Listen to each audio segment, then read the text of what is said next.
প্রিয় দর্শকবৃন্দু, আসসালামু আলাইকুম। এই দেখেন কতগুলো বেঞ্চ, একটা জাম গাছের নিচে। এই দেখেন আমি খাওয়ার জন্য এই বেঞ্চ থেকে কিছু জাম সংগ্রহ করছি। দেখেন এখানে প্রায় 2-3 কেজির মতো হবে। এই বেঞ্চের উপরে পড়েছিল। দেখুন, হয়তো ভাববেন যে আমাদের সাথে বোকামি করে। না, দেখেন সারা গাছের নিচে এখনও কুড়াইলে 1 মণ হবে। দেখেন কত ক্ষতি হয়েছে আমার।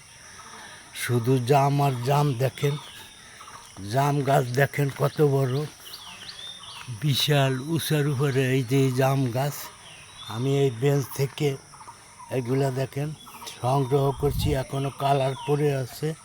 দেখেন কত জাম এই যে পড়ে আছে। দেখেন এগুলাই আমি সংগ্রহ করছি এই যে খাওয়ার জন্য। দেখেন পানি দিয়ে ধুয়ে এটা হয়তো আমি খাবো। আমার গাছের জাম, কত মনকে হাজার হাজার টাকার ক্ষতি আমার। অনেক বড় গাছ, বৃষ্টিতে অনেক ক্ষতি হয়ে গেছে। ভিডিওটা ভালো লাগলে সঙ্গেই থাকবেন। সকলকে জন্য।